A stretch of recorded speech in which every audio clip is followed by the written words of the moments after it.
Era sobre este punto, sobre el B, igual lo vamos a ir viendo, ¿sí? Cualquier cosa. Sí, era uno de los incisos del Perfecto, médico. perfecto, bárbaro. Bueno, algunos por ahí lo estuvieron viendo el ejercicio, ¿sí? Como el compañero, pero vamos a retomarlo un poquito para repasar un poquito lo que estuvimos viendo, ¿sí? Bueno, este ejemplo, ¿sí? Nos da información sobre las temperaturas, ¿sí? Del anillo en grados Fahrenheit. Pueden leer, si quieren, todo el contexto, ¿sí? Muy interesante. Entonces, cada una de esas mediciones que tenemos son observaciones de la temperatura, ¿sí? Y nos plantean analizar, ¿sí? Unas ciertas medidas para resumir un poquito esta información. Entonces, en el primero nos dicen hallar los valores mínimo y máximo, ¿sí? Deberíamos ordenarlos o simplemente buscar, ¿sí? Cuál es el valor mínimo y cuál el máximo. Entonces, acá tenemos un cuadrito, ¿sí? A la derecha acá están los datos presentados, como vienen, ¿sí? Cada una de las mediciones de la temperatura, y acá en el cuadrito celeste de la derecha están ordenados de menor a mayor, ¿sí? Entonces ahí podemos ver claramente que el mínimo es 31 y el máximo 84, ¿sí? Bien, después nos dicen calcular la media de los datos registrados. ¿Difiere mucho la media recortada al 10%? Bien, ¿qué teníamos que hacer para calcular la media de los datos? La sumatoria de todas las medidas y después dividirlo por el total o sea, como si fuera el promedio de todo. Claro, el total de El observaciones. total de observaciones. Bárbaro. Entonces sería sumar cada uno de estos valores, ¿sí? Y dividirlos por 36. Eso nos daría 65,86 aproximadamente grados Fahrenheit de promedio, ¿sí? En estas observaciones. ¿Y qué sería la media recortada al 10%? La media recortada sería, de todos los datos que tenemos, si queremos recortarla al 10%, lo que tenemos que hacer es sacar el 10% de los datos, pero de una manera particular, ¿sí? Se sacan simétricamente, digamos. Se saca el 5% superior y el 5% inferior, ¿sí? Salvo que nos aclare lo contrario. Esto sirve en general para dejar afuera, ¿sí? Las observaciones que suelen ser extremas, ¿sí? Entonces, en este caso, si nosotros tenemos la media, ¿sí? Tenemos acá un gráfico de lo que sería para nosotros la media, ¿sí? Nuestro punto de equilibrio que hablamos que venimos hablando, ¿no? Desde la clase pasada y durante este tiempo.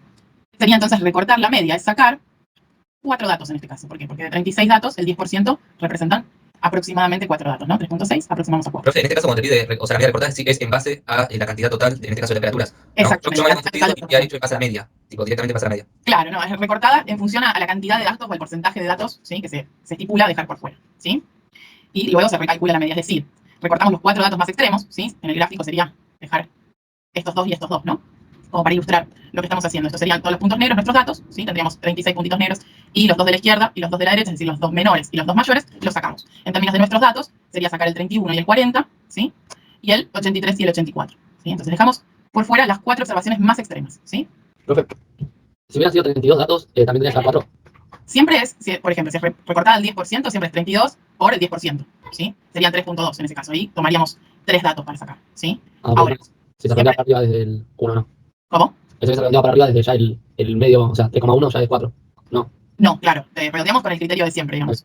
Pero, ¿qué haríamos en ese caso? Porque nos quedan 3 datos, ¿sí? Siempre teniendo este criterio de sacar los más extremos, ¿sí? En general, no sé, Julia, si quieres aportar algo, en general se suelen sacar la misma cantidad, simétricamente, ¿sí? De los dos lados. Por eso sí quiero aportarles. Por eso muchas veces se dice, no me acuerdo cómo está la respuesta en la guía de trabajo práctico, pero se dice que se recorta el 10% y se recorta el 10% de cada lado. En realidad te quedas con el 80% de los datos. Entonces, se usan las dos cosas. O sea, si uno revisa trabajos técnicos, tienen que preguntar con qué criterio los hacen cuando les dicen recorte el 10%. ¿Es 10% de cada lado o es 5% de cada lado? ¿Sí? Porque los usos y las costumbres hacen las dos cosas que aparezcan en el mercado, digamos así. Pero sí, siempre los recortes son parejos. Eso sí. Bien. Sí, en la guía aparece como lo estamos viendo ahora, ¿sí? Bien. Bueno, entonces, ¿qué hacemos al sacar los datos extremos? Volvemos a recalcular la media sin tener en cuenta estos datos. Es decir, que ahora pasamos a tener 32, ¿sí? Sumamos todos los valores y lo dividimos por esa cantidad, ¿sí?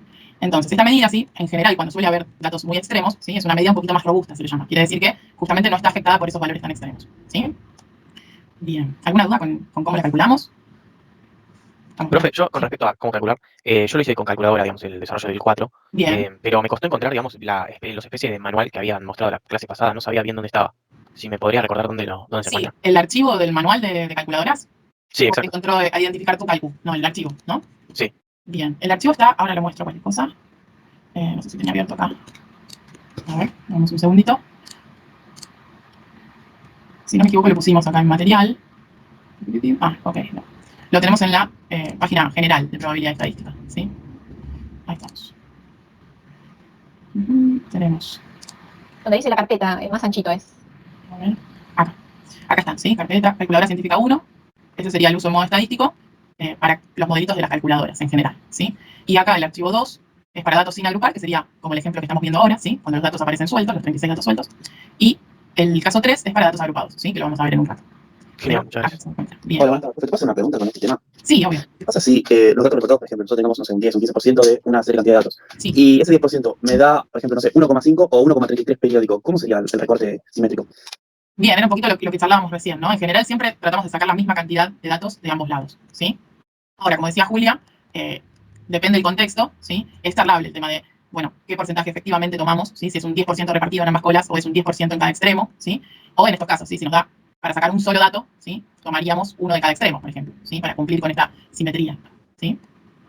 Sí, profe, eso me quedó más que claro. Yo lo que me preguntaba es que, imagínate que me da un caso en el que tengo que sacar, no sé, 1,5 de cada lado o 1,33 de cada lado. No sé si eso es posible. Claro, 1,33, por ejemplo, sacaríamos un elemento de cada lado, ¿sí?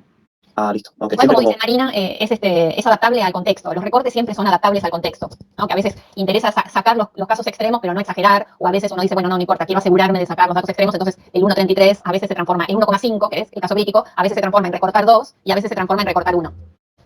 Claro. Perfecto, perfecto. Muy bien. Bueno. Luego nos preguntan, ¿cuál es la dispersión estándar muestral? ¿Sí? ¿Qué tendríamos que hacer acá para conocer la dispersión estándar muestral?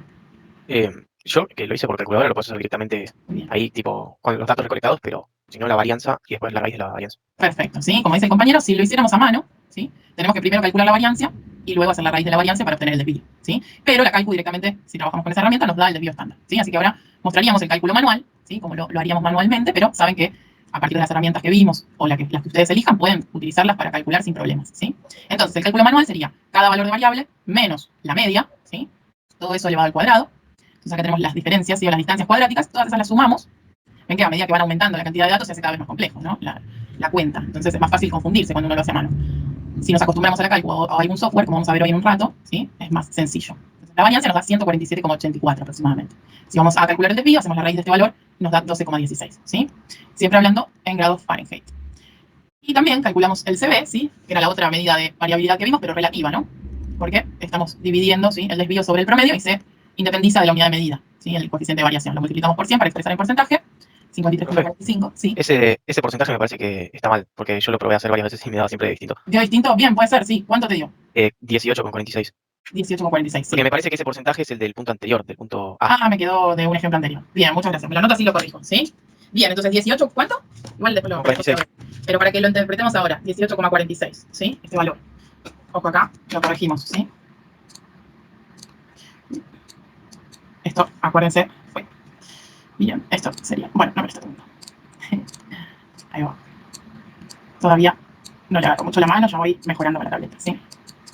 Bien, ¿qué significaría este 18,46, el porcentaje de coeficiente de variación? No sé si habían dicho que por debajo de 20 era una variación aceptable, o sea, un coeficiente aceptable, y indicaba que los datos eran bastante cercanos entre sí, ¿o no? Bastante parecidos entre sí, efectivamente, ¿sí? La distribución de los datos sería homogénea, ¿sí? Esa es una de las posibles conclusiones. Y después, con respecto a la medida del promedio, que podíamos concluir también. Si los datos son parecidos, el promedio... Que bastante acertado. Exactamente, ¿sí? Es una medida que nos sirve para representar a los datos, ¿sí? Muy bien, muchas gracias, ¿sí? Por la corrección. Después lo vuelvo a subir corregido. Y después nos preguntan también los cuartiles, ¿sí? ¿Qué eran los cuartiles? ¿Se acuerdan? Eran los percentiles que marcaban el 25% de los datos a la izquierda y 75% a la derecha, o 50-50, o 75-25. Perfecto, ¿sí? Los valores, ¿sí? En términos de posición, que nos dividen a la distribución en cuartos. Como dice el compañero, las medidas que confluyen o engloban, ¿sí? A los cuartiles también pueden ser los percentiles, que como dijo el compañero, el cuartil 1 es igual al percentil 25, cuartil 2 igual al percentil 50 o a la mediana, y el cuartil 3, percentil 75, ¿sí? El cuartil 4 sería el 100% de los datos. Entonces, ¿qué tenemos que hacer para calcularlos? Si tenemos los datos sueltos, primero que nada, tenerlos ordenados, ¿sí? Después tendríamos que buscar la posición en la cual se encuentra cada uno de estos datos que buscamos, ¿sí? Entonces, en general, para buscar la posición, ¿sí? De las medidas justamente de posición, lo que se suele hacer, ¿sí? Es n más 1 sobre el cuartil que estamos, ¿no? En realidad, se multiplica por un cuarto la cantidad de n más 1, ¿sí? Como para tener la posición del cuartil. Por ejemplo, para el cuartil 1 sería 36 más 1 por un cuarto, ¿sí? Para el cuartil 2 sería lo mismo, pero 2 cuartos, ¿sí? Ahí lo voy mostrando cada uno de los cuartiles. Cuando la cantidad de datos, ¿sí? Que trabajamos es mucho más grande, este más 1 es despreciable, ¿sí? Se suele tomar la cantidad de datos en general. Entonces, ven que tenemos que la posición del cuartil 1 es 9.25, ¿sí? Entonces, ¿qué hacemos? Teniendo los datos ordenados, contamos 3, 4, 5, 6, 7, 8, 9 y 10, ¿sí? Esta 9.25 estaría un poquito más cercano al 58, digamos, ¿sí? Pero el criterio que vamos a tomar es cuando la posición nos da con coma, ¿sí? Lo que hacemos es promediar los dos valores que nos quedan próximos, ¿sí? La posición 9 y la posición 10. Por eso nos queda 58 y 60 promediados, el cuartil 1 es 59, ¿sí? Si vamos para el cuartil 2, teníamos 36 datos, ¿sí? Justo en la mitad. Nos da la posición 18.5, hacemos el promedio entre 67 y 68, ¿sí? Nos queda 67.5. Y para el cuartil 3 tenemos la posición 27.75 y en este caso sería el promedio de dos datos que tienen el mismo valor, ¿sí? Por eso nos queda también 75 el valor del cuartil 3, ¿sí? Y así es como dividimos a la distribución en cuartos. ¿Quién me podría interpretar, por ejemplo, el cuartil 1? ¿Qué podríamos decir? ¿Cómo, profe? ¿Qué podríamos decir? Si tenemos que charlar de ese valor 59, teniendo en cuenta qué representa, ¿no? Nos deja por debajo un 25% de los datos y por encima a un 75%. Claro. Pero en el contexto del enunciado, con respecto a las temperaturas que estamos observando, ¿qué diríamos? Digamos que el 25% de los datos indica temperaturas por debajo de 59 Fahrenheit y el otro 75 por encima. Perfecto, ¿sí? Podemos interpretarlo del valor hacia abajo o del valor hacia arriba. Como dijo el compañero, podemos decir el 25% de las temperaturas observadas son inferiores, ¿sí? A 59 grados Fahrenheit. Lo tomamos siempre como un límite, ¿sí? Muy bien, lo que es lo mismo, el 75% de las temperaturas observadas superan los 59 grados Fahrenheit, ¿sí? Muy bien. Del cuartil 3, por ejemplo, ¿qué podríamos decir? El 75% de la temperatura Fahrenheit estaba por debajo de los 75 grados. Perfecto, ¿sí? O el 25 por O el encima. 25 por encima de los 75. Muy bien, Y excelente. en este caso, perdón, profe, ¿por encima de los 75 o decimos por encima de los 76? Porque no sería una confusión en ese caso. No, por eso decía que siempre lo tomamos como un límite, ¿sí? No, claro, sí, pero No saltamos de observar, o sea, no saltamos en términos de la unidad de medida de la variable, ¿sí? Tomamos ese valor como límite. Vos lo que me preguntas es si lo incluimos o no, o en qué lado lo incluimos. exactamente, porque como decimos, el 75% está por debajo de los 75, después el otro 25 estaría por, claro, lo tomamos El 75 más, digamos. y el 75, y en el caso que, por ejemplo, digamos que justo la medida 75 en este caso, ¿sería parte del 75 o sería parte del otro 25 que está por encima? Claro, es que en realidad por ahí se ve más claro en el ejemplo del cuartil 3, ¿no? Vemos que justo nos dio 75 el valor, pero tenemos tantas observaciones por arriba como por debajo de ese límite que pusimos, que también da 75, ¿sí? En general, cuando uno lo expresa, lo suele incluir al valor, ¿sí? Del percentil, justamente por esto, porque puede que me hayan quedado tantas observaciones por debajo como por encima, ¿sí? Perfecto, profe. Bien, muy bien. Y en este caso son dos, ¿no? Pero si tenemos más datos, obviamente pueden ser más datos que coincidan en su valor, ¿sí? Muy bien. Cualquier duda, igual me van frenando, no hay problema. Otra pregunta que nos hacen en el 4 es ¿qué porcentaje de los valores cae entre 60 y 70? ¿Sí? Acá hay otra cuestión a charlar también. Tenemos que analizar o nos tienen que aclarar, ¿sí? Si esté entre 60 y 70 los queremos incluir, digamos, o no, ¿sí? En este caso, para hacerlo con la estructura que sigue la guía, ¿sí? Es un intervalo abierto, es decir, que no incluye a los extremos, ¿sí? Al 60 y 70 no los incluye. Entonces, ¿cómo haríamos para calcular qué porcentaje de los valores cae en este intervalo abierto? Lo que dice, profe, es con los valores ordenados, fijarme, o sea, qué datos tengo en medio, qué cantidad de datos. Perfecto, y al Y tener la ahí- cantidad de datos, Saco el porcentaje con respecto al total. perfecto, ¿sí? Eso es lo que tenemos que hacer. Entonces, esto lo marqué ¿sí? con este color verde agua, ¿sí? Si no incluimos a los extremos, que son 60 y 70, ¿sí? Determinamos que es todo lo que está entre medio de ellos dos. ¿Cuántos datos tenemos? 10, ¿sí? ¿10 de cuántos? De 36 totales, ¿sí? Hacemos una proporción y la multiplicamos por 100. Y eso nos da que el 27.28% de los valores cae entre 60 y 70, teniendo en cuenta que es un intervalo abierto, ¿sí? Bien. Y acá nos preguntan qué porcentaje de los valores cae en el intervalo, y acá aparecen los símbolos, ¿no? De la media y del desvío. Entonces nos están planteando un intervalo de la media un desvío para abajo y de la media un desvío hacia arriba, ¿sí? Lo mismo, pero teniendo en cuenta una distancia de 2 desvíos a partir de la media, ¿sí? Entonces, ¿qué hacemos? Primero tenemos que tener en cuenta este intervalo, ¿cuál sería? ¿Sí? Encontrar los límites. Si nosotros calculamos la media y nos daba 65.86, ¿sí? A partir de allí vamos a restar un desvío y sumar un desvío. Julia había mostrado, ¿sí? En la primera clase, que estos intervalos, ¿sí? Más menos un desvío, más menos 2 desvíos, nos aseguraban, ¿sí? Una cierta cantidad, una cierta porción de datos, ¿sí? Siempre dependiendo, obviamente, de cómo se comporten los mismos, pero en general sucedía esto, ¿sí? Entonces, acá nos están pidiendo que efectivamente calculemos cuántos datos o qué porcentaje de datos queda en este rango, ¿sí? Julia lo había mostrado a nivel general. Ahora hacemos la cuenta y hacemos el mismo proceso, ¿no? Nos fijamos entre 53.7 y 78.02, ¿cuántos datos tenemos? Y ahí lo tenemos marcado en verde, ¿sí? ¿Cuántos datos tenemos? 25 de 36. Entonces tenemos aproximadamente, ¿sí? Un 69% de los datos incluidos. A un desvío, ¿no? De la media. Ahora el caso para dos desvíos alrededor de la media, tenemos temperaturas entre 41.54 y 90.18. Sabemos que tenemos 34 datos del total de 36, ¿sí? Nos quedan afuera el 31 y el 40. Entonces tenemos aproximadamente un 94% de los datos incluidos, ¿sí? Esto es para ver un poco este comportamiento que mencionábamos, ¿sí? Acá te preguntan si va incluido el 78, Juliano, en el chat. Bien, como es 78.02, ¿sí? El 78 estaría por debajo, ¿sí? Entonces sí lo incluimos. ¿Está bien? Pero como aclaramos, ¿no? Siempre se puede o se debe sí aclarar si son intervalos abiertos o cerrados. En este caso, como es inferior al límite superior, ¿sí? Que es 78.02, da un poquito mayor, el 78 está incluido, ¿sí? Muy bien. ¿Estamos bien con el ejemplo? No sé cuál había sido la duda, si era con la media Sí, recortada. ya se me aclaró la duda. Bien, perfecto. ¿Era con respecto a la media recortada? Era con respecto al punto C, que fue el último, y con respecto al cuartil, que no tenía anotado, que era N más 1. Ah, ok. No sabía dónde salía el 1, por eso. Claro, en realidad cuando los datos, hay una diferencia entre los datos pares e impares, ¿no? Cantidad de datos par e impar. Entonces, en general, se suele hacer esa cuenta para obtener justo la posición cuando los datos que tenemos son pocos, ¿sí? A medida que la cantidad de datos aumenta, o sea, se puede utilizar, pero ya directamente el software que utilicemos nos calcula la medida, ¿sí? Perfecto, profe, gracias. No, de nada. Muy bien, entonces después vemos lo del 5 juntos. Pero ahora, ya que estamos acá, vamos a empezar a trabajar con estos mismos conceptos, pero ¿qué pasa cuando tenemos un gran volumen de datos? ¿Sí? Entonces les voy a compartir la pantalla y vamos por el trabajo de hoy, digamos. Cuando uno tiene, no sé, tiene que trabajar con una base de datos muy grande, todas estas cuentas a mano, obviamente no las hace porque, además, ¿cómo se miran todos estos datos, no? Si yo tengo que mirar todos estos registros, ¿cómo busco lo que quiero ver dentro de toda esa información, no? Entonces, una de las formas, obviamente, son todos estos números de localización que estamos trabajando y que repasaron con Marina, los percentiles, los cuartiles, los deciles, el mínimo, el máximo. Acá tenemos esta forma clásica de sacar dónde está el cuartil primero o el percentil 25. Esa es una forma, ¿no? Detectar estas localizaciones. ¿Qué números son esas en una colección de datos que, por supuesto, sea una sola variable? De todo el conjunto de datos, restringimos la mirada a una sola por vez en este caso, ¿no? Cuando estamos trabajando con todas estas mediciones de localización.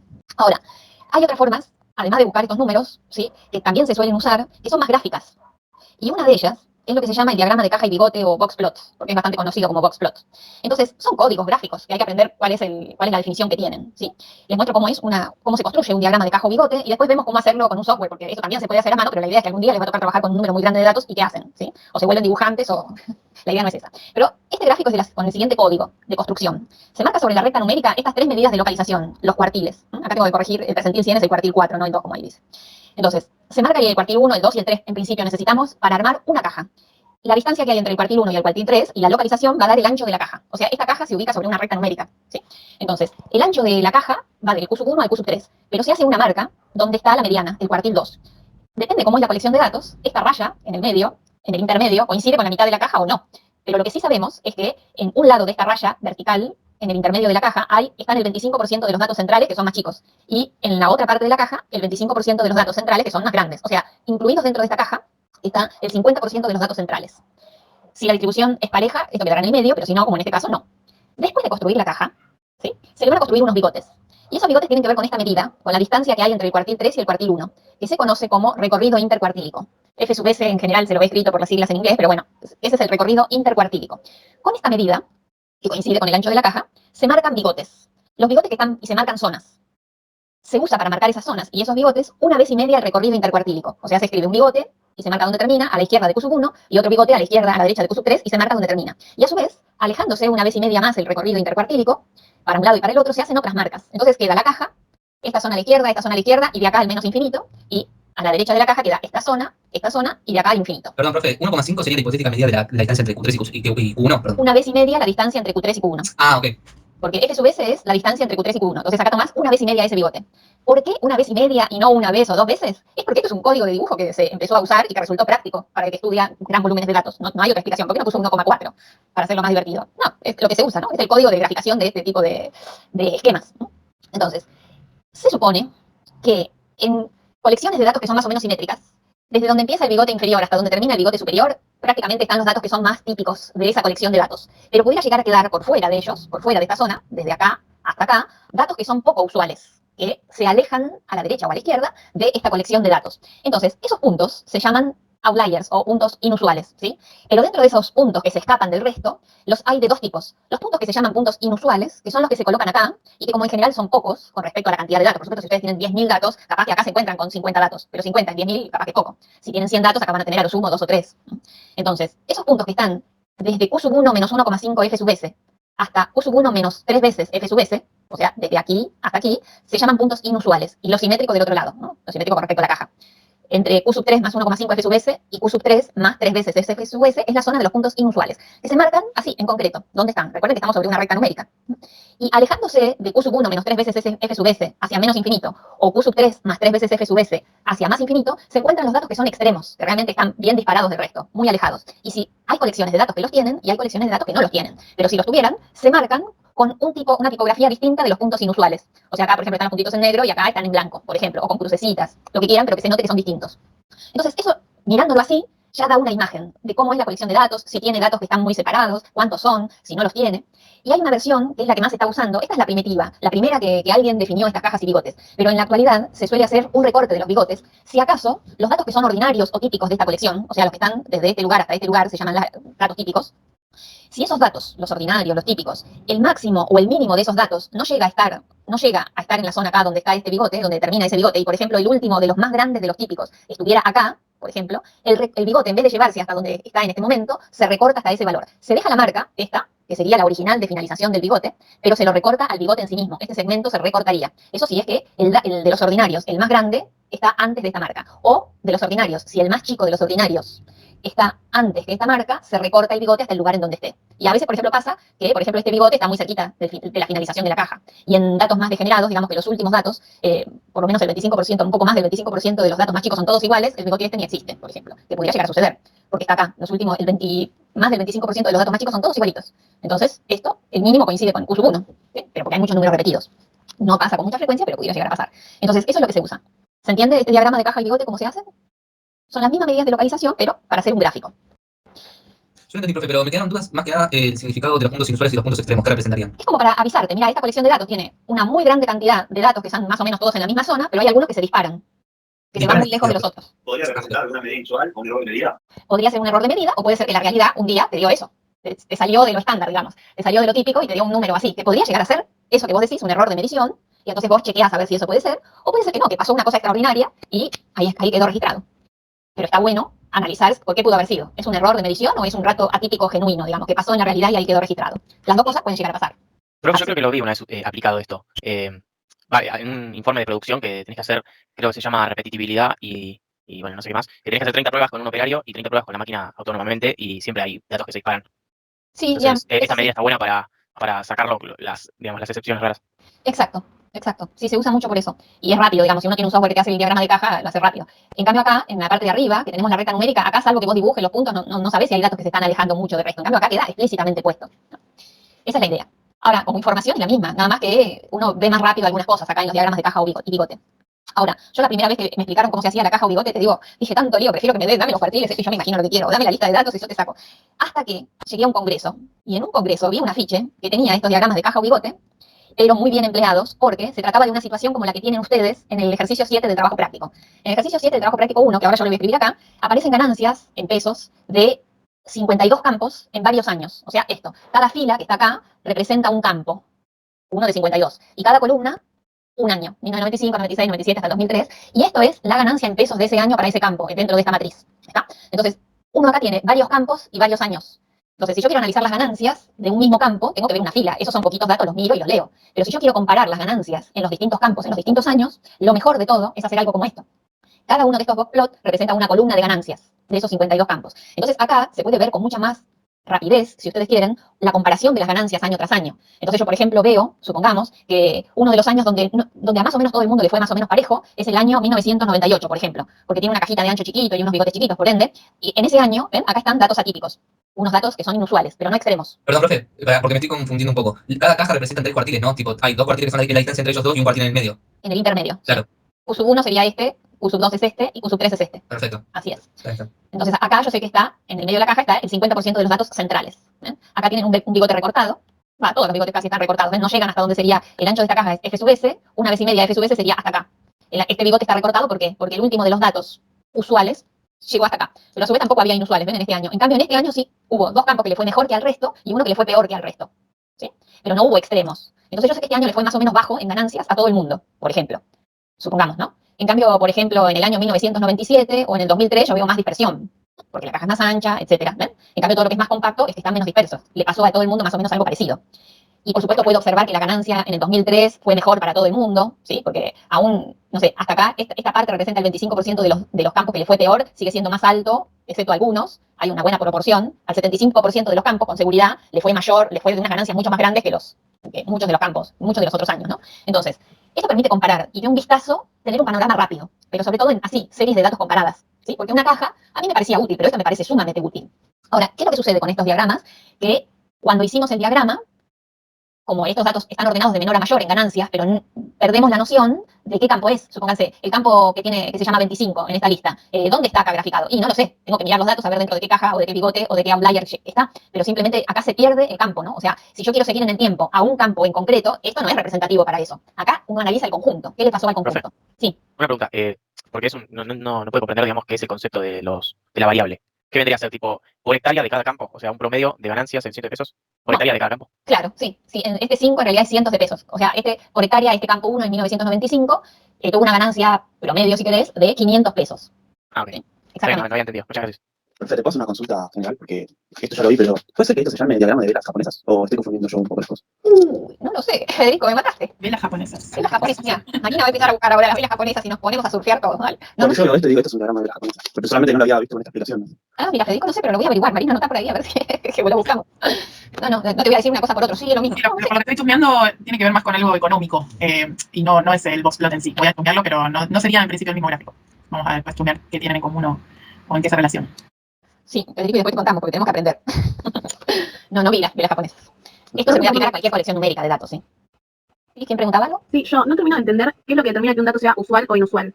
Si está colocado, espérate que te vuelvo para atrás, porque lo vamos a ver más fácil acá. Si es usual, es un dato que está desde esta marca hasta esta marca.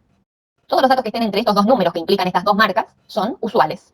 Son como los datos que más o menos toda la colección está comprendida en estas dos marcas. Si vos querés así, entonces se llaman puntos o datos usuales. Entre esta marca, que sería Q sub 1 menos 1,5 F sub S, y Q sub 3 más 1,5 F sub S. Si la colección de datos no tiene datos que se escapan por muy arriba o por muy debajo de los demás, esa sería como la zona, desde acá hasta acá, donde vos vas a ver la mayoría de los datos. Y lo que se queda afuera es lo que se llama outlier o datos atípicos. Outlier es atípico o no ordinarios. Y se califican en dos tipos. Los que son inusuales, pero que están cerca de los usuales, y los que son extremos, los que están realmente mucho más lejos. ¿Sí? Listo, gracias, profe. Acá, por ejemplo, en esta colección no hay nadie que sea extremo, ¿ven? Porque si no hubiera salido graficado por acá, o por acá, o por acá, abajo. Acá no hay nadie, ninguno de los campos que haya sido con un comportamiento extremo en sus ganancias. Y hay unos poquitos que en este año, en este y en este, se comportaron inusualmente. O sea, este campo le fue mal en ganancias, tuvo unas ganancias mucho más bajas que los demás, y por eso está acá marcado, y es ese inusual, pero le pasó de los 52 a un solo campo. ¿Sí? O lo mismo acá o acá. En cambio acá hubo 3 atípicos. 2 porque ganaron más que los demás, y 1 porque ganó menos. Y esa es la imagen. Bien. Como dentro de un rato yo voy a abrir el Infostat, y vamos a trabajar con los datos de la autopista, el Infostat en la versión estudiantil nos va a permitir hacer estos gráficos de diagrama de cajo-bigote nosotros, ¿no? O sea, hay software que lo pueden hacer, yo les voy a mostrar cómo hacerlo con este software, con la versión estudiantil que es gratuita, con solo registrarse de este software, ¿sí?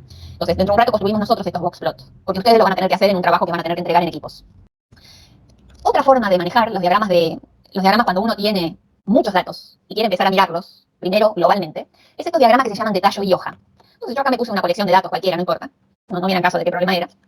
Y la pregunta es cómo se hace estos diagramas de tallo y hoja. Y se hace como algo, como si uno tuviera en los datos un tronco del cual salen ramas principales y a su vez de esas ramas principales hay hojas en esas ramas principales. ¿A qué se llama eso? Que cuando uno tiene una colección como esta de datos, lo primero que hace es mirar. Yo la miro un rato y trato de detectar qué variabilidad tienen, cuál es el mínimo, cuál es el máximo, ¿no? Entonces yo voy observando y veo datos que van desde 11, pongamos, al número 11, hasta algo como un número, no sé cuál es el más grande, 26, por ejemplo, 27. ¿Sí? Y el más chiquito es el 11. Entonces ya sé que voy a tener que voy a visualizar y voy a manejar datos entre 11 y 27. Entonces digo lo siguiente, voy a anotar como lo que se llama el tallo, voy a hacer 4 tallos. Cuento la cantidad de números que tengo y voy a hacer 4 tallos. Un tallo va a ser todos los números que empiezan con 1, desde 10 hasta 14 inclusive. Otro tallo de este árbol que estoy queriendo hacer son todos los números que van desde 15 hasta 19, ambos extremos inclusive.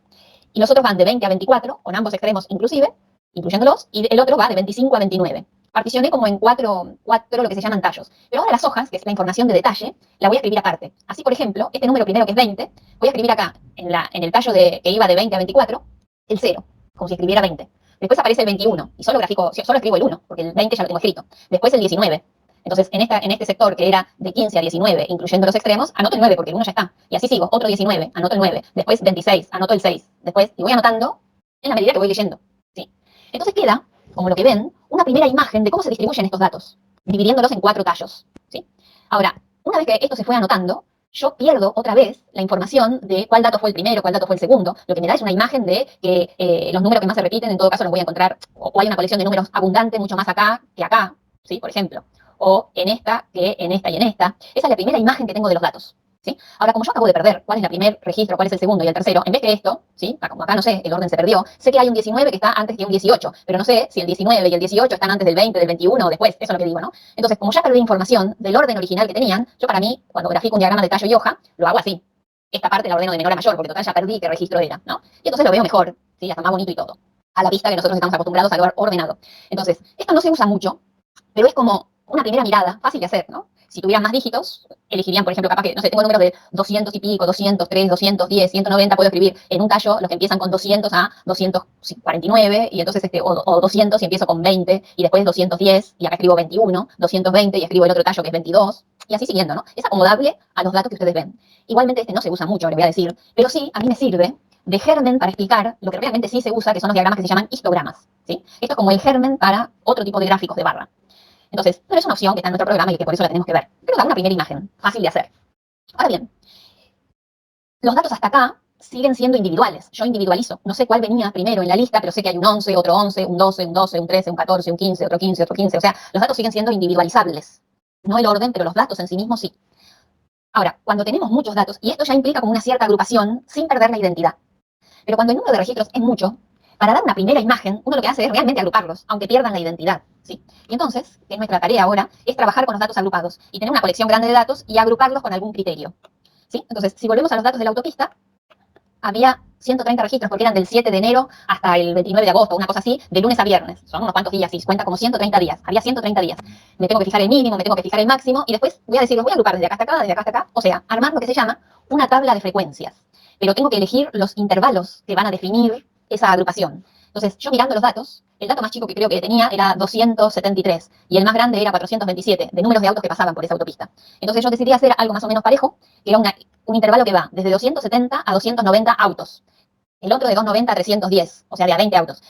Tengo que explicar si estos intervalos son cerrados o abiertos. En particular, yo elegí cerrado en el extremo más bajo del intervalo y abierto en el más alto. Y ahora voy a mirar de esa colección de 130 datos, cuántos días hay que pasaron entre 270 autos, con el 270 inclusive, hasta 290, sin estar incluido 290, o sea, hasta 289 sería, inclusive. ¿Cuántos días de esos 130, a esa hora, de lunes a viernes, se registraron un pasaje que está comprendido entre estos dos límites? Y miro la tabla y encuentro que hay 9.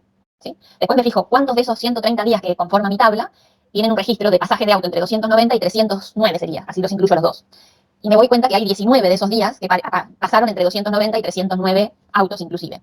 Entonces, así voy registrando. Una vez que están definidos lo que se llaman los intervalos de clase, contamos cuántas veces se repite, cuántos registros hay que pertenezcan a esa clase. Y para tener una dimensión, como vamos a ver después, dentro de un momentito, se trabaja y se distingue que dentro de un intervalo hay algo que es la marca de clase, que es el punto medio de estos intervalos. Entonces, esto es el registro absoluto de toda la colección de datos. Si yo acá sumo esta columna, tiene que dar el número de datos, que en este caso particular eran 130. Ahora bien, ¿por qué elegí estas clases, estos intervalos de clase y no otros? Es porque yo estuve jugando un rato con el gráfico, y ahora les voy a mostrar que es el histograma, y finalmente me quedé con esta. O sea, hay que jugar un rato hasta encontrar la que más se adecúa a la colección de datos que ustedes tienen, ¿sí?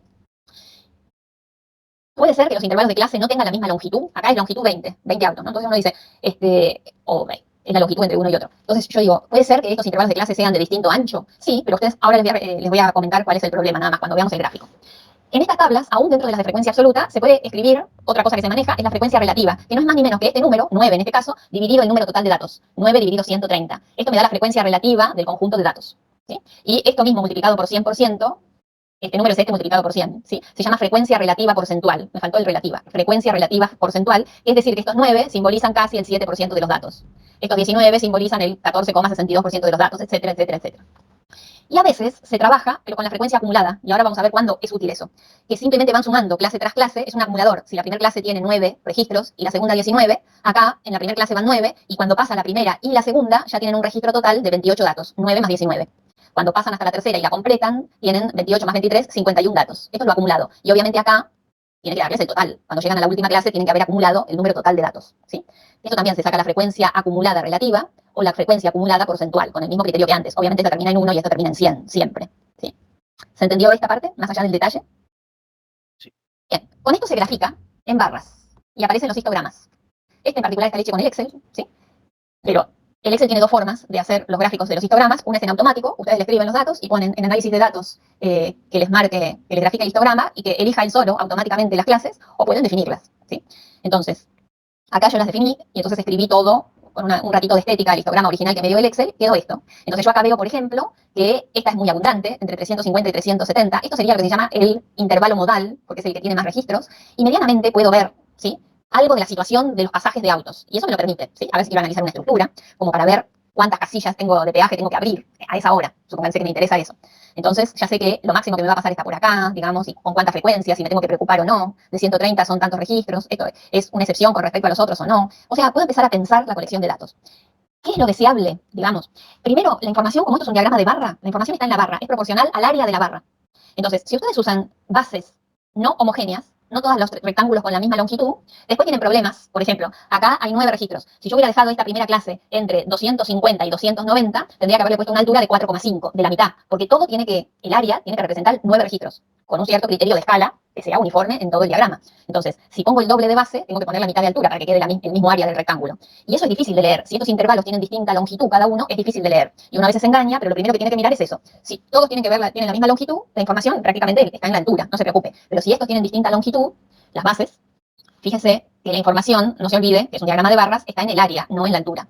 Por lo general la gente es amable y usa la misma longitud en las clases, ¿sí? Ahora la pregunta es, ¿cuántas clases? Bueno, lo ideal es que no queden clases vacías, y lo ideal es que usted está tratando de agrupar los datos.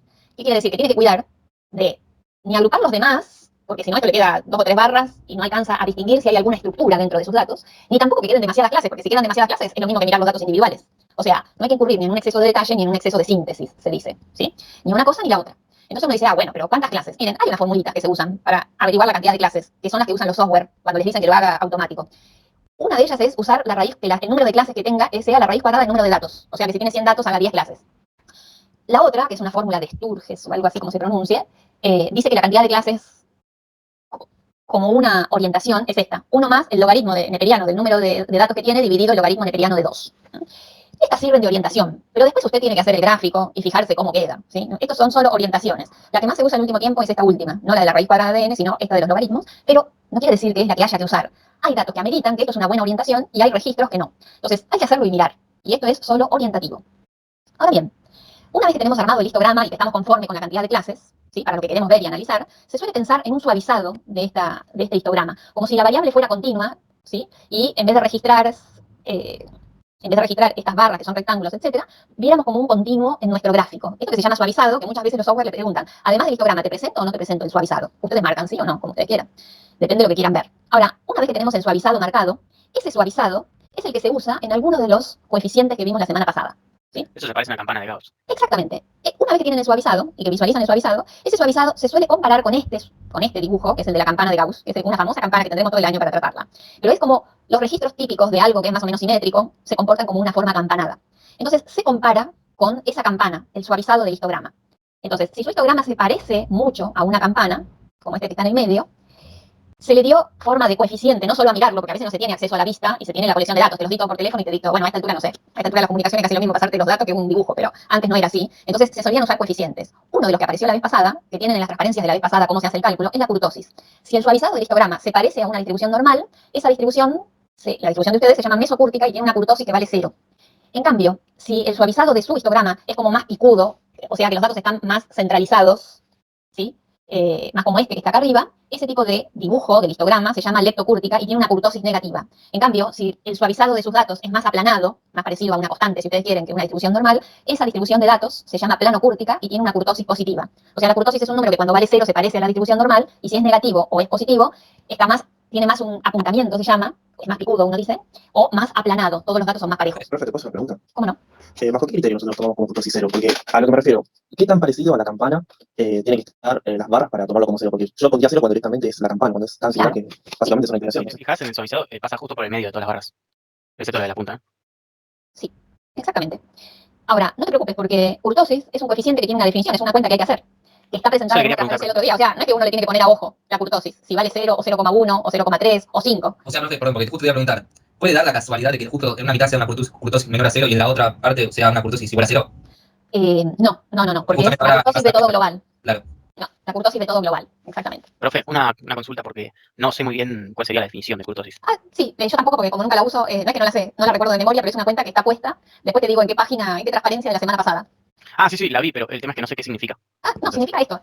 ¿Cómo hago la comparación no visual, sino analítica, de la campana de Gauss con el suavizado de nuestro histograma?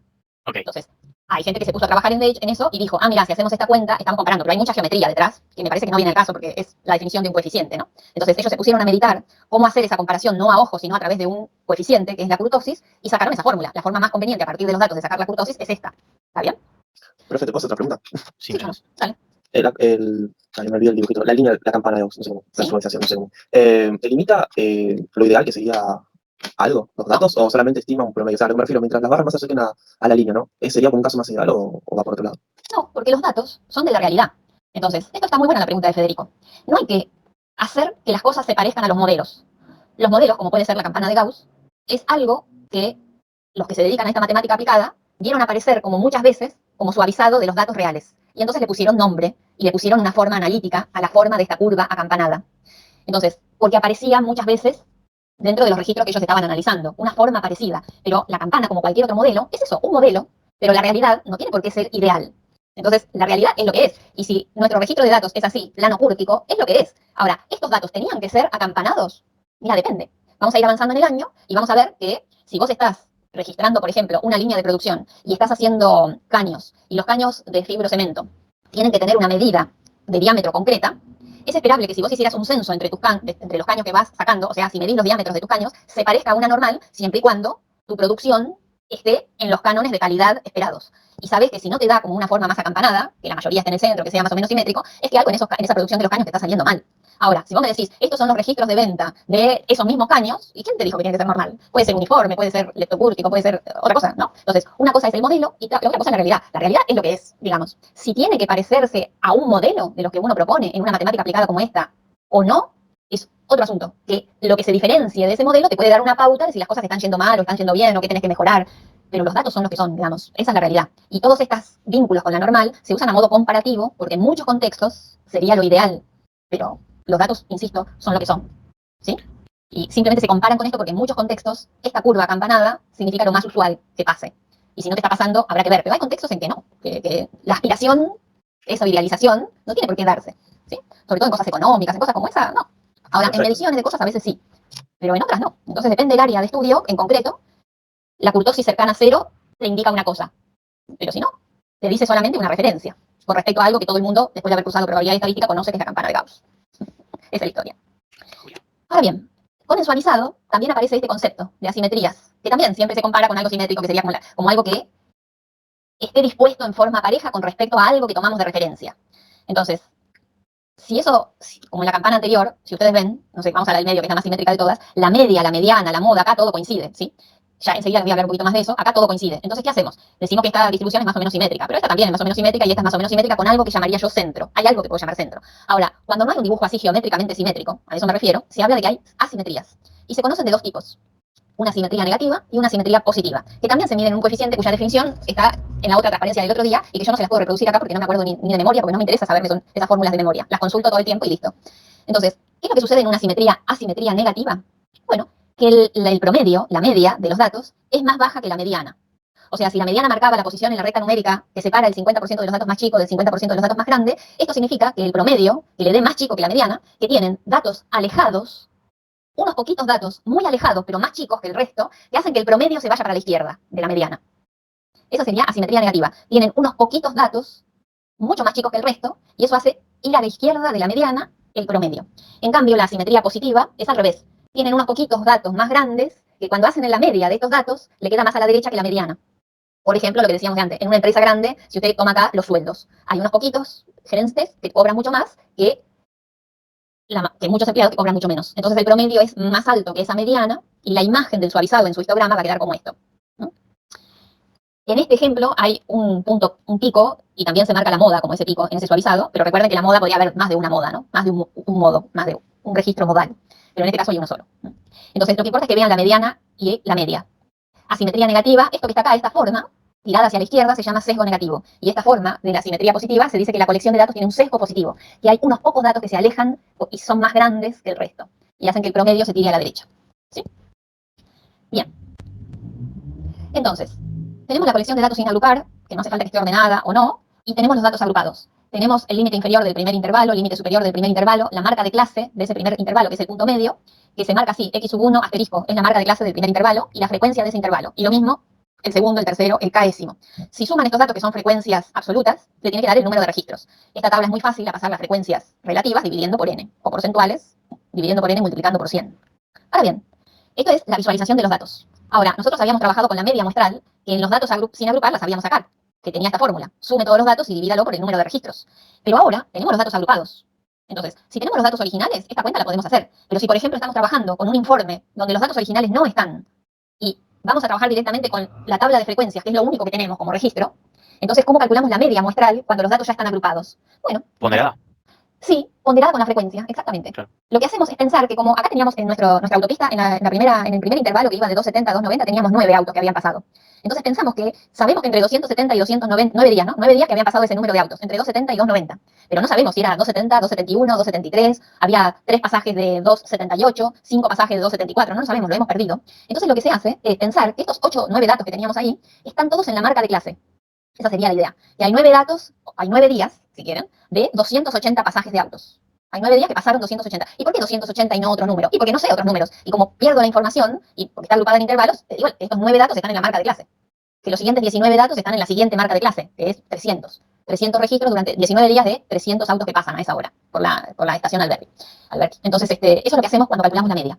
Calculamos una media ponderada, si ustedes quieren, donde pensamos que esta frecuencia es el número de registros de la marca de clase. Entonces, multiplicamos la marca de clase por la frecuencia absoluta y sumamos sobre todas las clases y dividimos por el número total de registros, obviamente, ¿no? Entonces, como si estos 9 datos estuvieran en 280, estos 19 días fueran correspondientes a 300, los próximos 23 datos correspondieran a los 320, y así siguiendo la tabla. Esto es lo que se hace.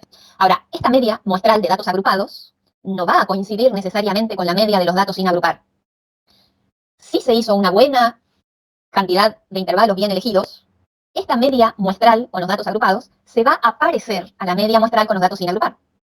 Si usted disfrazó demasiado esta agrupación en muchos datos, o en muchos intervalos, digo, o en pocos intervalos, cometió el exceso de síntesis, esta media de los datos agrupados se va a alejar de la media de los datos sin agrupar. Por eso es importante saber cuántos intervalos ponemos, porque si no, después los números empiezan a no coincidir con la realidad, ¿sí? Y es un problema de mala agrupación de los datos. Profe, y esa formulita que nos dio antes del logaritmo, que no me acuerdo cómo se llamaba, tenía un nombre, Sí, es la ¿surge de esta relación entre el promedio y el promedio ponderado? Surgen de alguien que propuso una forma práctica después de ensayo y error, me parece. Yo nunca vi del señor Sturges ningún procedimiento analítico ni nada de dónde sacó la fórmula. Cuando uno no sabe de dónde sacó la fórmula es por ensayo y error. Él fue probando, o sea, algo debe haber hecho con derivadas, porque si aparecen los logaritmos neperianos, a mí me da la sensación de que él hizo algo geométrico y después derivó y todo ese tipo de cosas, y ahí aparece el exponencial. Pero no te lo puedo asegurar, porque la verdad es que, por eso les digo que es una orientación, ¿no? Pero sí, Claro. Efectivamente, a veces hay colecciones de datos que son tan raras que ni siquiera el señor Sturges te puede ayudar, digamos. Claro. No, yo porque pensaba que por ahí surgía de tratar de acercar el promedio ponderado al promedio muestral, ¿no? La respuesta de eso va a ser, vos lo vas a acercar si tomás muchos intervalos. Porque si vos tomás muchos intervalos, ¿no? Este número se parece cada vez más a este. Ah, claro, El porque número se agrupado acerca cada cada vez vez más más al individual. Pero eso no te hace un buen histograma, ¿ves? Entonces dudo mucho que la fórmula esa haya salido de la comparación de estos dos números, porque la comparación de estos dos números está a favor de tener muchos intervalos, pero no está a favor del objetivo de agruparlos, porque el objetivo de agruparlos es para verlos más rápido. Vos ya sabés que cuando agrupás perdés información, pero no querés perder tanta. Entonces, si hubiera sido ese el criterio de la comparación de que estos números tienen que llegar a parecerse, te va a dar muchos intervalos. Y muchos intervalos no estás agrupando nada. Esa es la historia. Entonces, ahí estamos. ¿Ves? Así que es toda una situación de compromiso que es muy experiencial esto. Esa es la historia. Otra cosa importante, no solo era la media, sino en la varianza que daba origen al desvío muestral, que era la regla de medida de la dispersión. Entonces, nosotros sabíamos que la varianza se calculaba de esta manera, la de los datos sin agrupar, por definición, ¿no? Entonces, ¿cómo hacemos la cuenta con los datos agrupados? Bueno, es lo mismo, la misma analogía que hicimos acá, se hace acá, y la fórmula con los datos agrupados sigue siendo dividir por 1 o multiplicar por 1 sobre n menos 1, y acá sumar sobre todas las clases la diferencia del cuadrado entre la marca de clase menos la media de los datos agrupados, hay que ser consistente, ¿no? La media de los datos agrupados elevado al cuadrado, multiplicado por la frecuencia absoluta de ese intervalo, ¿sí? O sea, acá tienen que usar la media de los datos agrupados y acá tienen que usar la media de los datos sin agrupar, claramente. Entonces, esa es la historia. Como esta disparianza, que la raíz cuadrada no negativa da origen a la dispersión, tiene otra forma práctica de calcularlo, si las escribo acá simplemente es desarrollar este cuadrado, hacerlas distributivas y prolijar un poco la estética de la fórmula. Esta varianza se puede calcular así, pero es lo mismo, es este cuadrado desarrollado, ¿sí? Nada más, y distribuida a la sumatoria. También se puede calcular así la varianza muestral agrupada, con los datos agrupados, ¿no? O sea, esta es la fórmula sin agrupar, y de ahí hay una homologación inmediata, ¿sí? Con respecto a los datos agrupados. Eso por un lado, ¿está? Bien, acá les queda la fórmula, pero también la tienen en la guía de trabajo práctico. Yo me acuerdo de la vez pasada, iba a proponerles ir haciendo un resumen de qué cosas importantes aparecían, no la definición, sino los nombres, habíamos dicho media, mediana, moda, percentil, pero me di cuenta que hay mucho de resumen que ya está en el trabajo práctico, y al final, digamos, en las últimas hojas, no hay los mismos problemas, y además está bueno que lo haga cada uno el suyo, me di cuenta de eso, que podemos hacerlo colectivo, pero que también está bueno que cada uno haga el suyo, y que pueden aportar, mira, mi resumen es este, pero nada es tan significativo como el resumen que uno hizo. Así que yo los invito a que traten de hacer su propio resumen, que les va a venir mejor que hacerlo nosotros, aunque lo hagamos juntos, ¿sí? Ahora la pregunta es, si los datos están agrupados, ¿cómo hacemos las otras medidas de localización? El percentil, los deciles, los cuartiles, ¿cómo sacamos la mediana? ¿No? Para eso es que interviene la tabla de frecuencias acumulada. Entonces, pueden usar la relativa acumulada o la absoluta acumulada, pero si ustedes quieren los percentiles, los deciles, los partiles, me conviene más la relativa acumulada o la relativa acumulada porcentual. Porque lo que ustedes están tratando de hacer, por ejemplo, calculando la mediana, era dividir la tabla de datos sin agrupar en el 50% más chico y el 50% más grande, ¿verdad? Entonces, ¿cómo se hace acá? Acá lo que se hace es lo siguiente. Se usa este histograma relativo acumulado, o el porcentual acumulado, y lo que estamos tratando de ver es dónde está en la recta numérica la frecuencia relativa acumulada, si estoy buscando la mediana, de 0,5. Si trabaja en la porcentual sería 50%, acá sería 50 directamente. O sea, conviene lo relativo acumulado, porque entonces yo me fijo fácil. Miren, esta cuestión es así. Quiero saber a qué registro numérico, en qué marca en la recta numérica está la división entre el 50% de los datos más chicos y el 50% de los datos más grandes. Entonces yo podría ir contando. En este primer histograma había 9, en el segundo 19. Entonces esto ya daba 28, o en el segundo no, 23. Entonces esto, lo que fuera, ¿no? Entonces esto ya está acumulado, esa cuenta de ir sumando ya está. Entonces yo ya sé que la mediana, hasta este registro, ven así, aparece algo un poquito más, el 41% de los datos. O sea, entre este área y este área completa está el 41% de los datos. Si me paso a la siguiente barra, donde se termina la siguiente barra, se acumula el 55% de los datos. Hasta acá, hasta 350 se acumula el 55% de los datos. Lo veo en este punto. Pero yo quiero acumular nada más que el 50% de los datos. Entonces, ya sé que va a estar por acá, entre 330 y 350, como número real que es. ¿Está? Entonces, me digo, ¿cómo lo ubico? Bueno, es una regla de ubicarlo así. O sea, permítanme ponerle un zoom a esta zona y les digo, vamos a buscar la tabla que se correspondía con esto. ¿Ven? 41, 55, pongo los puntos acá. Este punto es este. 330 le corresponde haber acumulado 0,41 del total. Este 350 acumuló 0,55 como fracción, o 55% en porcentaje. Y lo que yo quiero es acumular el 50%. Entonces lo que se piensa es que tiene un crecimiento lineal entre este punto y este punto. Es un modelo, es lo que se usa, ¿sí? ¿Por qué no de otro tipo? ¿Por qué no curvo? Sí, porque no es práctico para hacer la cuenta nada más. Entonces, el crecimiento se supone lineal, y entonces se dice, busco este número, cuya altura sea 0,5, y tengo que averiguar qué número es. O sea, este número, ¿qué número es? ¿Sí? Que está acá. Este es 330, este es 350, ¿qué número es este? Obviamente el dibujo que se ve que está más cerca de 350 que de 330, pero ¿cuánto más cerca? Bueno, es una regla de 3 simple o es trigonometría. Este triángulo, la tangente de este ángulo es la misma, tomada en este triángulo más chiquito o en este triángulo más grande, o bien proporción, ¿no? Esta diferencia que es 0,14, exacto, esta diferencia que es 20, o 0,50, 0,20 sería, como esta diferencia que es 0,09, esa X, ¿no? Es una cierta altura. Acá hay 20 registros de... Me parece que puse al revés cuando puse, ¿no? La diferencia es al revés, ¿sí? Estos son las alturas, después le corrijo el dibujo, ¿sí? Hay algo acá que quedó como al revés. En vertical era 0,41, 0,55, hice de vuelta los ejes, pero la proporción da lo mismo, ¿sí? Entonces después dicen, a 330, que no es la mediana acumulada sería, ¿sí? La mediana de los datos agrupados, x moño sub g, es 330, le suman esta altura, que no va a ser lo que dice ahí mi triángulo, después lo corrijo, ¿sí? Pero la cuenta que tienen que hacer es esta. Entonces, 0,09 es A20, como 0,14 es AH, digámoslo así, y ahí sale. Insisto que me equivoqué yo acá al poner estos registros van en vertical y lo que necesito es lo horizontal, ¿sí? Ahora se lo corrijo antes de subirlo. Pero es una regla de 3. Y si en vez de el cuartil 2, o sea, la mediana de los datos agrupados, quiere el percentil 15, bueno, tiene que venir acá a 0,15 y hacer el mismo trabajo, trabajar con esto, ¿sí? O sea, acá cualquier percentil. O como hicieron al revés, como hicieron recién con Marina, si se paran en la mediana, que ahora la conoceríamos si terminamos la cuenta, que está por acá, y tienen que desplazarse a la izquierda S y desplazarse a la derecha S, el S con el que tienen que trabajar es con los datos agrupados, ¿no? Les van a quedar dos marcas y van a tener que ver qué porcentaje de datos acumulan hasta esa marca. Entonces les va a quedar una marca por acá, por ejemplo, y ustedes se tienen que fijar en el eje vertical qué percentil es, qué porcentaje cae, qué fracción cae, ¿no? Es el proceso al revés, ¿no? Les va a quedar, me paro en la mediana y le tengo que restar S, llego hasta acá y quiero saber cuánto acumulé desde acá, pongamos, hasta acá. Entonces digo, bueno, yo subo hasta acá y me fijo qué número cae. Pero eso no es a ojo, es haciendo una cuenta como esta. Y después hacen X raya, X moño de los datos agrupados más S de los datos agrupados y llegan hasta acá, pongamos, tienen que hacer lo mismo. Vienen de acá hasta acá y van hasta allá. A ver qué número es. Por eso les conviene el histograma de los datos agrupados, así acumulados, ¿no? Para eso se trabaja. Hay otros en economía que se llaman diagramas de Pareto, que son los mismos histogramas, pero de los datos, es este mismo histograma de acá, digamos, el otro, el que no estaba acumulado. Perdón que retrocedo así, me quedo muy atrás. El diagrama de Pareto ordena los intervalos de mayor frecuencia a menor frecuencia. Por ejemplo, esto lo presentaría a la izquierda, después presentaría este, desordenando el eje horizontal. Eso en economía muchas veces se llama diagrama de Pareto. Es el histograma, pero ordenado en frecuencias, ¿sí? O el histograma acumulado es el que acabamos de ver. Esto que está acá marcado se llama polígono de frecuencias relativas acumuladas, en este caso, también es las rayas con las que estamos nosotros trabajando, ¿no? Lo que terminamos haciendo es, trabajando con esto también se lo pueden pedir, ¿sí? En definitiva. Fíjense que esto que está marcado, este trocito de recta amarilla que está marcado acá, es parte de esto negro que se llama polígono de frecuencias acumuladas, en este caso relativas. Pero se hace para esto, para los modelos lineales. Ahora bien, esta regla de 3 simple, tales o triángulos semejantes, lo vamos a usar todo el año también. Esto de linealizar entre dos marcas lo vamos a usar bastante, ¿sí? Bien. Ahora la pregunta es, de estos dos gráficos que nosotros vimos, histograma y caja y bigote, ¿cuál conviene más cuando me toca analizar con un gráfico una colección de datos? ¿El histograma o la caja y bigote? ¿Sí? Entonces, la pregunta es, no lo sé, depende de lo que quiera ver. Acá tienen, yo saqué de Wikipedia un dibujo al cual le toqué algunas cosas que me parecía hacía falta, hice algunas modificaciones, como tengo la obligación de poner el registro, lo puse, pero no es el dibujo original, es con modificaciones de lo que está en Wikipedia, ¿sí? Entonces, tienen estos registros y este es el diagrama, este es el histograma y este es el diagrama de boxplot. Algunos boxplot le dice que esta es la mediana, pero algunos le dice, ¿quiere marcar la media aritmética de los datos? Y le pueden pedir que lo marquen. O sea, esto es X raya y esto es X monio, ¿ven? Bastante asimétrica esta colección de datos que también se ve en el suavizado de esto. Tiene un sesgo negativo, si lo de abajo es números más chicos y lo de arriba es número más grande, ¿sí? Entonces, depende de lo que uno quiera ver. ¿Ven? Acá se ven los datos atípicos como registro concreto. Acá yo me doy cuenta que estos datos son más alejados que el resto, pero no sé cuánto valen, ¿sí? En cambio, acá puedo ir mirando distintas cosas. Depende de lo que uno quiera analizar, es lo que va a preferir, el histograma o el diagrama de caja y pivote, ¿sí? Lo que acá dice Rick es recorrido intercuartílico, es el F sub S. Entonces, acá ven, hay atípicos, estos también son atípicos, estos son inusuales y esto es extremadamente atípico. Profe, Sí. ¿por qué los límites de la caja son el cuartil 1 y el cuartil 3? Sí. ¿Y no tiene la misma distancia del cuartil 2? No, porque esto es asimétrico. Este cuartil 2 va a marcar la mitad de la caja si la distribución de los datos es más o menos simétrica, porque si no, no. Efectivamente. O sea, acá el número de datos tenés tanto como acá, pero esto que está acá son más dispersos.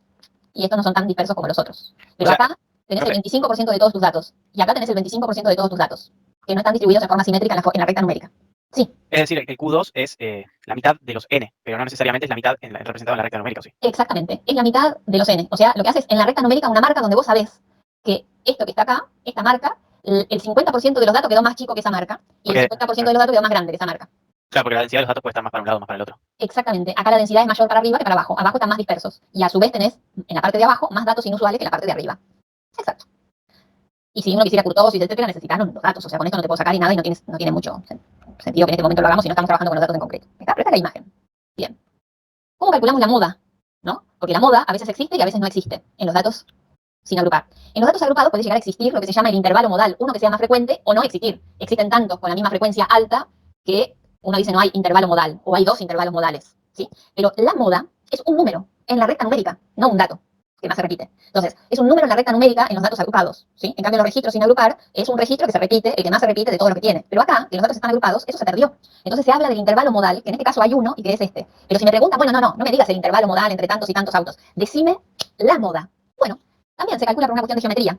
Si este es el intervalo modal, se compara con los vecinos, ¿ven? El vecino que tiene más arriba es más frecuente que el vecino que tiene más abajo. Entonces, si yo tuviera que decirte un número en la recta numérica para que sea de moda, no te diría la mitad del intervalo modal, o sea, la marca de clase del intervalo modal. Te diría que es un poquito más alto que la mitad de este intervalo. Es un poquito más alto. Entonces, es un poquito más alto que la mitad de este intervalo, ¿sí? Esto no es esto, sino un poquitito más alto. Entonces, ¿cómo se calcula? Bueno, se calcula con estos segmentos de recta, que van a quedar con mayor inclinación o menor inclinación si sus vecinos son más altos o más bajos. Se hacen estos dos segmentos de recta, se ve el punto de corte y se informa que ese es la moda. Este numerito que está acá es la moda. Ese número que está ahí. ¿Y cómo se hace? Intersección de dos segmentos de recta o dos rectas. Estos puntos, estos 4 puntos los tienen, geometría analítica, ahí hacen intersección de dos rectas y sacan la intersección. Y eso les va a dar la abscisa de ese punto, ¿sí? Que se llama moda, si es que existe. Y tiene sentido, depende de la colección de datos. Esto depende mucho todo de la colección de datos. Bien, ¿cómo vamos hasta acá? Bien, profe, yo te quería preguntar, ¿cómo sabemos nosotros, cómo podemos interpretar nosotros en qué barra está la moda? Es la más alta. Listo, ok. La más alta. Si tienes una que es la más alta, es esa. La más frecuente. ¿Está? Así es. Profe. Sí. O sea, yo hasta ahora habiendo entendido todo, pero me perdí en la parte que estábamos viendo el tallo y hoja y no sé cómo se relacionaba con el tema del histograma. No, dije que la idea del tallo y hoja es como una primera agrupación. Nosotros no lo usamos mucho, la verdad es que no se usa mucho porque con todos los software que hay se usa generalmente la agrupación por intervalos y listo, en este momento. Pero si quieren después le ponemos otro ejemplo para que lo vean mejor, ¿sí? Ahí no se notaba mucho. Después les preparo otro ejemplo y así lo ven mejor. Es una primera... No, sí, no pasa nada. El tema es que me había perdido ahí en la transición de gráfico, tipo de gráfico y no sabía cómo. Es que el tallo y hoja da como una primera imagen de que estoy agrupando, pero no estoy agrupando, pero no, porque los datos individuales yo los puedo rescatar. En un tallo y hoja no puedo rescatar el orden en que fueron registrados, pero los números en concreto yo te los rescato. Claro. En un histograma los perdiste. Perdiste lo que está agrupado dentro de un intervalo, no sabes en qué ubicación dentro de ese intervalo tenés. Sabes que tenés 9 registros ahí, pero no sabes dónde. Sabes que tenés 19 en el otro, pero no sabes dónde. Esa sería como la diferencia. En cambio, en el tallo y hoja todavía se puede ver cuáles eran los registros originales. Perdés el orden de registro, pero no los números. En cambio, el histograma y el agrupamiento por intervalos, ves todo agrupado ya, lo perdiste, lo puntual, ¿no? Bien, entonces, si les parece, les voy a mostrar cómo ustedes van a tener que trabajar en equipos y van a tener que trabajar y presentar algo con histogramas y con diagramas de boxplot. Los voy a introducir en el uso del Infostat, pero no quiere decir que lo tengan que hacer con el Infostat, ¿sí? Lo pueden hacer con cualquiera. De acá a la semana que viene, ustedes se van a agrupar en grupos de A3, sí o sí de A3, eventualmente quedarán 2 de 2 o 1 de 2, depende del número que seamos. pero los grupos son de a 3. Si ustedes se conocen y quieren agruparse, no, yo ya sé con quién quiero trabajar, listo. Si no, después con Marina, los que no están agrupados, le asignamos nosotros un grupo, ¿sí? Entonces pónganse en contacto con los que quieran trabajar y si no, esperen y nosotros la semana que viene les decimos con qué grupo les toca trabajar. Entonces nos mandan a Marina o a mí cuáles son los 3 que quieren trabajar juntos y ya los vamos asociando en un grupo. Y la semana que viene hablamos del trabajo. Pero esencialmente, una de las opciones que tienen es trabajar hasta acá. Yo tenía abierto, pero ahora tengo abiertas muchas cosas. Entonces no veo dónde quedó el Infostat abierto. Yo voy a trabajar acá con el Infostat, pero casi desde cero en este ratito que me queda, ¿sí? Entonces lo que voy a hacer es, pueden hacerlo en el Excel, en lo que ustedes quieran. Esto es algo que es bastante práctico, van a ver. Ustedes van a tener una colección de datos en Excel y van a tener que usarla para hacer un trabajo práctico. Entonces, yo voy a abrir la colección de datos del Excel de la autopista, con la que estuvimos trabajando, no la que ustedes van a trabajar. Esa colección de Excel tiene columnas y las columnas tienen nombre. Entonces, cuando yo importo acá en Infostat lo que necesite, me va a preguntar, ¿uso la primera línea como nombre de columna o no? O ya el primer número, la primera fila corresponde ya con datos. Acá yo he tildado que la primera fila es como nombre de columna, ¿sí? Es nombre de columna. Si ustedes se fijan, las columnas son fechas, el día, martes, jueves, porque ahora van a ver qué es lo que pasa cuando traigo los datos. La hora de inicio del registro, a las 8 de la mañana hasta las 9, eran los registros de 8 a 9 de la mañana, la estación Alberti, el tipo de vínculo liviano, porque hay otros donde están registrados los que están los pesados, autopass, o sea, en forma automática o manual. Esto es una parte de la base de datos, y esta es la cantidad de coches que pasaron, ¿sí? Entonces yo le digo aceptar. Y fíjense que importa los datos, pero acá, lo que es la hora y la finalización de la hora, los tradujo a un número, no a un horario. Porque cuando uno trabaja con el Infostat, antes de trabajar, antes de hacer nada, fíjense si los datos están definidos por columna, como ustedes quieren. Estos son de registros de fecha. Entonces yo con el mouse derecho me paro en la columna, la selecciono, y con el mouse derecho vengo acá, tipo de datos. Tengo 4, entero, real, categoría o fecha. Estos son fecha. Eso lo hizo automático. ¿Ven acá abajo que dice fecha? Miren la diferencia. Acá pongo día. Ven acá abajo dice está definido como variable categórica.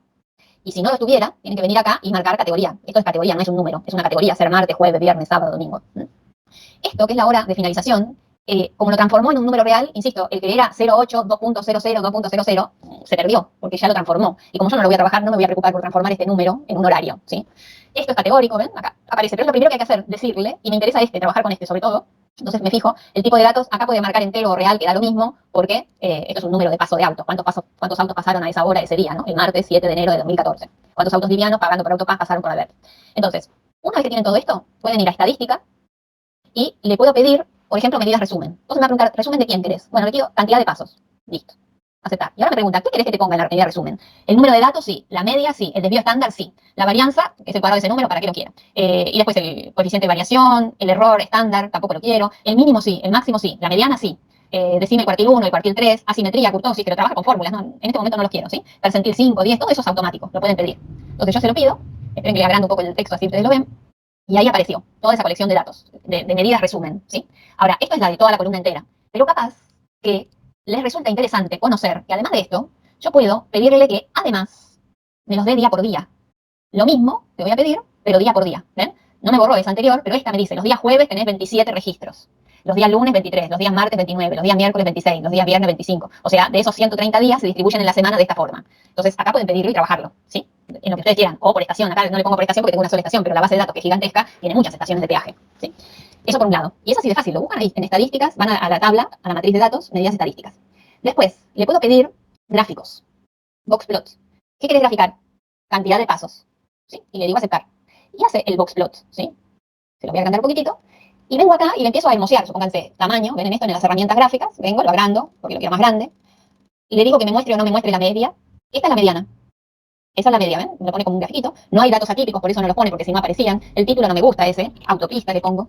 Sí, ahí. Profe, Sí. ¿para qué vendría a ser el Q05 y el Q95? Serían como el percentil 5 y el percentil 95. Y esos son datos extremos en general, ¿no? Son extremos en general y por eso a veces te gusta verlos en la tabla. Claro. Bueno, lo ves como marcas, ¿no? O si vas a hacer recortes, lo tenés que tener en cuenta, por ejemplo. Ahí tenés un recorte de 5% de cada lado. ¿Ves? Entonces son prácticos de marcarlo. Pero acá te dice como esto, pero no me interesa, ¿ves? Porque no tengo datos atípicos, así que no los marco. Obvio, no me interesa. Si te interesa, es para jugar esto, ¿sí? Después, le podemos agrandar el grosor, por supuesto, le puedo cambiar acá. Miren esto, yo no quiero ver 276, que es el mínimo, ¿no? Yo quiero ver un dibujo que vaya de 270 a 430. Ahí está. Y ahora le digo, no quiero esto, quiero, por ejemplo, más así. Yo quiero que me marques de 270, 290, 310, 330, 370, son con los tics estos. Si quieren marcar las rayas así horizontales, si quieren correr el dibujito, la caja, ahí es para jugar, ¿sí? Si le quieren cambiar de color, van acá y le cambian. A mí me gusta, no sé, verde. Bueno, se lo cambia. Ahí es para jugar, ¿sí? El nombre, cantidad de pasos, bueno, así escrito, no me gusta así. Bueno, ponérselo así. Todo eso para jugar. Quieren cambiarle la tipografía, el tamaño, todo eso lo pueden hacer, ¿sí? Todo eso para jugar. Pero lo bueno que tiene esto es que pueden venir acá, lo copian, y queda copiado en el pisapapeles, y lo pueden pegar en un Word, por ejemplo. O sea, tal cual, yo abro el Word y lo pego. O sea que con el pisapapeles funciona muy bien. Recuerden que la marca de agua que dice versión estudiantil, esa no la van a editar, ¿no? Pueden hacer cosas como esta, cambiarle el fondo, por si les interesa algo, no sé, pero para mí es para proyecciones esto en general, cuando se cambia, ¿no? Para que se proyecte mejor. Prefiero la original esta para mirar los datos. Eso por un lado, ¿ven? Ahora, a mí no me interesa exactamente esto, ¿sí? A mí lo que me interesa, les dije, eran boxplot en simultáneo. Entonces vengo acá, le marco día, marco esto, y le digo aceptar. Y ahí aparecen todos en simultáneo. Entonces le digo, bueno, mira, dámelos de mayor tamaño. No me gusta así tan chiquitito. Ponémelos verdes, no sé. Porque sí, y ahí empiezan a jugar. Ah, no, ponémelo como las marcas de recién, en lo vertical, ¿no? Y ahí yo lo veo. No me pregunten, como el primer registro es de día martes, empezó con el boxplot de día martes. Habría que avisarle que la semana empieza el lunes, pero bueno, ahí vamos. Estos son los boxplot. Acá es cuestión de jugar. Ahora, fíjense que todos los cambios que yo hice, yo le cambié acá el tamaño, los cambió todos juntos, porque es algo colectivo. Si ustedes quieren graficar los boxplot, pero no así en forma colectiva, sino como individual, tienen que ir a esta pestañita de particiones y decir día, marco día. Y fíjense lo que pasa, ¿no? Jueves, lunes, martes, miércoles. Yo supongo que no quiero el viernes, ¿no? Entonces lo bajo o quiero así, pongamos. Y ahora le digo aceptar. Y me dice, particiones en el mismo gráfico o gráficos individuales, en el mismo gráfico. Y fíjense qué pasa, gráficos solo jueves, lunes y miércoles, pero ahora puedo individualmente cambiarle, hacer los cambios que yo quiera en cada uno de ellos, ¿sí? El problema es que jugar con esto lleva un tiempo porque yo le digo 10. Entonces estoy cambiando solo la del rojo, ¿ven? Las del día lunes. Las otras no, las tengo que hacer a mano todas. Yo prefiero lo colectivo. Pero, Profe, sí. y ahí su interpretación, digamos, el ancho interpreta un área también, ¿no? No. La caja es longitud nomás. La caja no interpreta área. Ahí estamos, es un dibujo con volumen, pero que no interpreta área, porque los bigotes no tendrían área, entonces no tendrían sentido, ¿ves? Claro. Entonces se entiende que esto es todo en línea. El Yo lo diagrama decía más que nada por la consistencia de los anchos, pero... no. pasa nada. Es una cuestión visual nomás. Y después, para terminar, puedo pedirle, vuelvo a la tabla, el otro gráfico, puedo pedir una tabla de frecuencias. ¿Y qué querés? Cantidad de pasos, ¿no? En tabla de frecuencias, pongamos. Entonces, ¿qué te marco? El límite inferior, el límite superior, la marca de clase, la frecuencia absoluta, la relativa, y etcétera, etcétera. Entonces me dice, ¿qué querés? ¿Algo automático? Te voy a poner 7 clases. Y le digo, no, yo quiero 8. Quiero personalizado, quiero 8. Y que la primera empiece en 270. Y que la última fuera hasta 430. Y me dice, los intervalos de clase tienen longitud 20. ¿Sí? Le puedo decir si son intervalos cerrados por derecha o no. Yo los hice abierto por derecha. ¿Sí? Y entonces acaba de aparecer esa tablita que yo les había aparecido hace un rato. Les había mostrado hace un rato. Pero ven, ustedes eligen o lo dejan en automático. Y los gráficos de histograma también. Vienen acá. Y dice, ¿qué querés? El diagrama de esto no quiero, no me particiones nada, borrame todo, ¿sí? Tienen que tener cuidado que a veces quedan las cosas ahí marcadas, ¿no? Entonces digo, yo quiero lo general, un único histograma, pero quiero, fíjense acá, ¿qué querés? ¿La frecuencia relativa? No, yo quiero la frecuencia absoluta. Y no quiero 7 clases, que podría haber sido un gráfico de 7 clases, ¿ven? Yo quiero 8 clases, que vayan de 270 como el límite inferior del el límite del primer intervalo, el inferior, y el límite superior del último intervalo. Tienen que aprender los códigos, ¿no? ¿Qué querés? La marca de clase, los bordes, el cuerpo, sí, dame todo, ¿sí? Algo así. Después puedo cambiar acá y le pongo en el eje X que empiece en 260, supónganse, y que me muestre hasta 440. Eso es el eje nada más, ¿sí? Después la cantidad de tics. Yo quiero esto, no, bueno, ahí, por ejemplo. No sé, ahí es cuestión de jugar, ahí jueguen, ¿sí? Esto es lo mismo, no, yo quiero decirme 35 y tantos tics, como para que yo tenga, ¿no? Preferencia, bueno, esa Profe, una pregunta. Sí. ¿Se puede agregar visualizado a eso o no, por ahora? En este me parece que no. A ver, acá no, lo único que te va a hacer es como el polígono. Ese. Acá no te agrega suavizado, el Excel te agrega suavizado. Sí. Pero ahí hay un polígono que va desde los centros. Sí, este polígono, cuando es la frecuencia sin acumular, va de centro a centro. Ah, Con ok. una marca ficticia antes. En cambio, si yo le pidiera la acumulada, recuerden que yo le cambié acá, como la acumulada, acá, tengo que esperar que vuelva a empezar y te marco otro, porque si no nos va a perturbar. Una vez que está definido, está complicado, prefiero volver a empezar con una cuestión de tiempo, ¿sí? Te voy a marcar el histograma, pero esto para jugar, ¿sí? La única manera que hay que hacer es andando. Le quiero mandar la absoluta, acumulada. Y cuando le pido el polígono, ¿ves? Hace el que yo hice. Ah, genial. ¿Está bien? Ahí recuerden que tienen que hermosearlo y tienen que cambiarle los ejes, quieren 8 clases. Esta es la que yo trabajé, ¿sí? Y trabajé acá con 270 y acá 430. Profe, y esta herramienta Infostat, Sí. ¿puede exportar tablas a Excel e importarlas de Excel? Y no lo acabo de hacer yo. Ah, no ¿Te sé. acuerdas que empecé así? Pero Ya. digamos en los dos sentidos, ¿no? Podés meter información y sacar. Sí, y podés exportar, sí, exactamente. Vos acá podés guardar la tabla como y podés exportar. O sea, eso es cuestión de que jueguen ustedes con todo el tiempo. Y de última, por ejemplo, esto se lo copian y lo pegan a un lado y también funciona, ¿sí? Claro. Y los gráficos, ya les digo, la ventana así de gráficos de esto, bueno, ahí por ahí quedó. Con el pisapapeles funciona perfecto. O sea, van acá, van al pisapapeles, lo copian y se les copia todo. Después borran lo que no quieren, cambian lo que quieren. Ahí estamos, ¿no? Bien, entonces, eso es lo que quería mostrarles, ¿no? Con lo que van a trabajar. ¿Está? Profe, ¿cómo se llama el nombre del tipo de programa? Infostat se llama. No, me refiero al nombre del tipo de programa. Como por ejemplo para dibujos nosotros SCAM, para simulaciones, para dibujos CAD, para simulaciones SCAM. No, ¿cómo no sería deja de ser más que una planilla de cálculo con gráficos como el Excel. O sea, no, son específicos para estadística, pero no deja de ser una planilla de cálculo. Vos podés hacer, hay cosas más prácticas y menos prácticas de hacer acá o en el Excel. Tiene sus ventajas y sus desventajas, pero esto no deja de ser una planilla de cálculo con gráficos incluidos, ¿no? Sí. Está bueno, porque está orientado a la creación de gráficos, está buenísimo eso. Sí, está bueno y se puede pasar realmente, está muy práctico. Por eso les decía, el Excel tiene que tener un módulo, ¿Complemento? un complemento aparte para hacer el box plot. Sí, te iba a decir justo eso, hay un complemento muy bueno, si no, que es el Power Pivot, creo. Ah, también. Ese es muy bueno, pero no es tanto para gráficos. Claro, sí, por eso digo ahí, a mí no nos preocupa que ustedes usen uno u otro, pero sí que les quede una herramienta, cuando tengan que hacer un informe o algo, que les quede una herramienta en la mano, porque esto también se puede hacer todo a mano, claro, pero la idea no es esa, la idea es usar un software, ¿sí? Como para que les quede ya para toda la parte, tanto como estudiantes como profesionales, en sus dos, en las dos miradas, en cualquiera, lo bueno sería eso, ¿sí? ¿Está? Excelente. Había preguntado a alguien de un ejercicio, si se quieren quedar, se quedan, si no se van, Marina lo mismo, ¿sí? Yo lo puedo hacer, abro algo y lo puedo hacer, nomás. No sé quién había preguntado, no me acuerdo ahora a esta altura.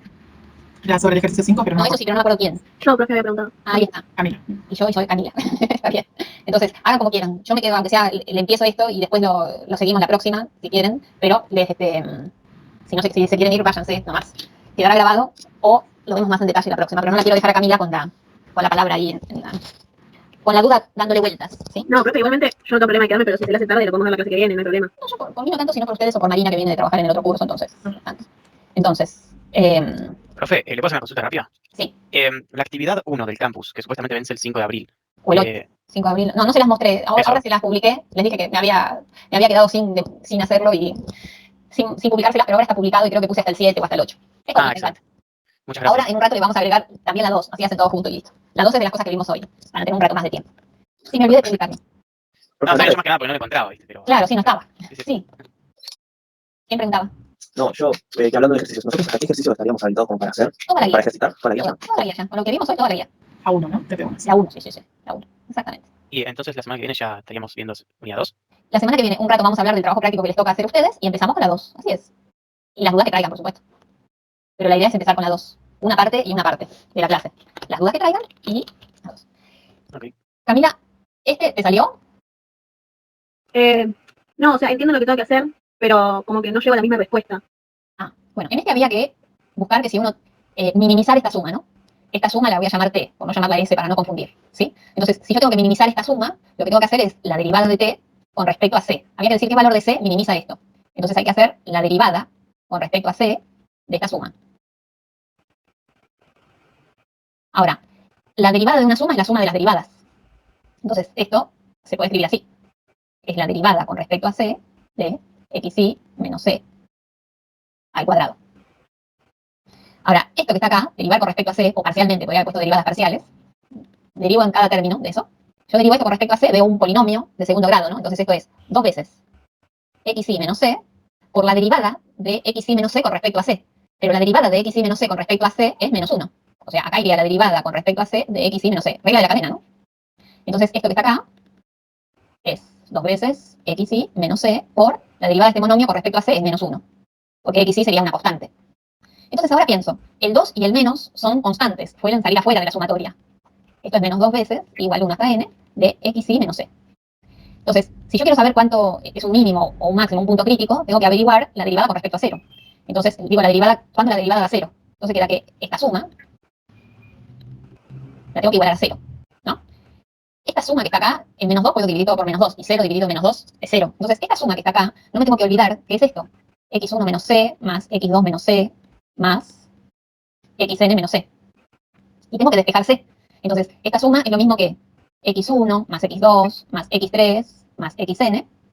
Y después tengo menos 1c, 2c, 3c, n veces c. Porque tengo restando tantas c como sumandos tengo acá. Y entre 1 y n tengo n sumandos. Entonces te queda que la suma de todas las x, cuando le restás n veces c, es 0. Quiere decir que la suma de todas las x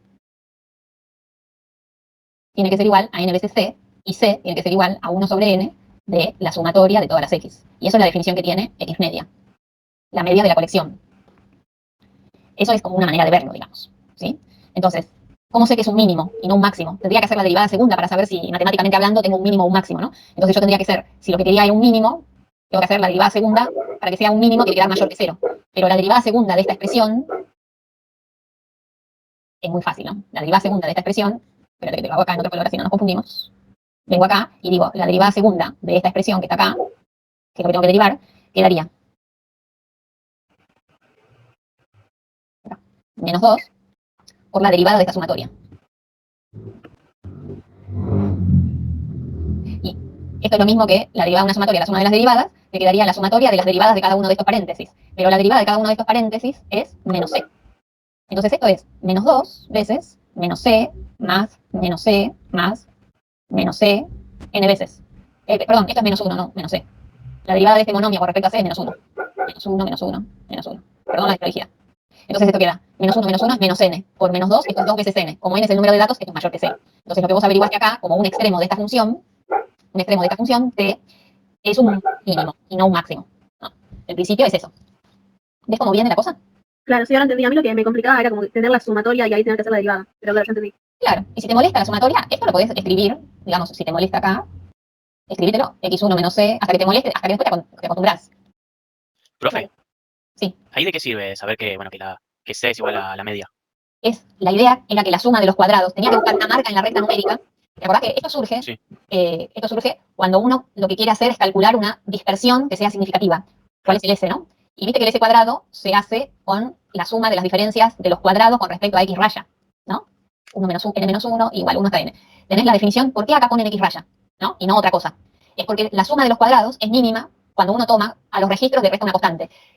La suma de los cuadrados va a ser mínima cuando esa constante coincida con X raya. Entonces, cuando se define la varianza, se trata de que esta suma, como tiene tantos sumandos, vos podés acá poner cualquier número que quieras. La referencia con respecto a cualquier número. ¿Por qué se usa X raya? Es porque, primero, porque mecánicamente significa un punto de equilibrio. Y después, ¿por qué se busca esto de que los cuadrados den lo mínimo y qué número pongo acá? Es simplemente porque me dice, si usted pone este número que es X raya acá, el que obtuvo, ¿no? Minimizando esta suma de cuadrados ahí, está tomando como referencia el mismo punto que es el equilibrio mecánico, que es X raya, y tiene el adicional que la suma de los cuadrados no le da excesivamente grande. Como si tomara acá, por ejemplo, si acá yo tomo la mediana o tomo cualquier otro número, ¿por qué no tomo el mayor de todos los números acá, por ejemplo? O el más chico de todos los números, o la mediana. Entonces, se toma X raya porque también minimiza la suma de los cuadrados, ¿no? Y entonces después te sirve de buena regla para la definición de tu dispersión. Ese es el asunto. ¿Sí? Okay. Sí. Entonces eso te queda como la varianza, ¿no? Claro. La varianza hace que sea mínimo. Exacto. Esto hace que si vos acá, en vez de cualquier constante pones X raya en la definición de la varianza, esa varianza va a ser un número que en la suma de los cuadrados tiene el menor aporte posible. Y no te disfraza tanto. A veces cuando uno toma mal la referencia, las cosas se empiezan a disfrazar. Entonces no te conviene. Te conviene siempre algo que no se te agrande por demás y excesivamente, ¿no? Y entonces se usa X raya simplemente porque, además de ser un equilibrio mecánico, también en el caso de la varianza no aporta números que sean excesivamente, son los que son, digamos, ¿no? No te aporta por demás demasiado en la suma de los cuadrados, porque los cuadrados pueden llegar a crecer muy rápido, eso es lo que pasa, ¿no? Entonces con eso se garantizan que no hay tanta deformación. El tema es que si vos le restás el valor máximo, o sea, bueno, obviamente va a quedar una sumatoria enorme, pero si le restás el valor mínimo también porque es al cuadrado, ¿no? Exactamente. Entonces el negativo se va. Y si le restás la mediana, digo, que sería otra opción, ni el más grande ni el más chico, sino la marca del 50%, quedaba como incluso poco práctico, pero además cuando se ve hay otra explicación que es esa, es la que minimiza la suma de los cuadrados, ¿no? X raya y no X moño, digamos así. Camila, la próxima hacemos alguno de la parte de traslación y de cambio de escala, ¿sí? Dale, perfecto, gracias. Profe, después el apuntecito que hizo no lo podrás subir o sacar captura. Porque Sí, yo te lo subo, todo desprolijo como está, te lo subo. Sí, no pasa nada. Yo lo entendí, saqué captura, pero después sí desarrollando. No, yo viste que cuando lo cerré le dije que no lo descartara, le dije que lo dejara. Sí, lo subo. ¿Está bien? Gracias, Julia. Bueno, entonces, a seguir la semana. Bueno, muchas gracias. Que esté muy bien, gracias por participar, por bien. preguntar, porque así la clase la hacemos entre todos, ¿sí? Sí, bárbaro. Gracias a todos y todas. Gracias, profes. Felices Pascuas. Igualmente. Adiós. Chao, profe, buen fin de. Igualmente. Para ustedes. Muchas gracias, buenas tardes. Chao, nos vemos. Es cierto, ya estamos en las tardes.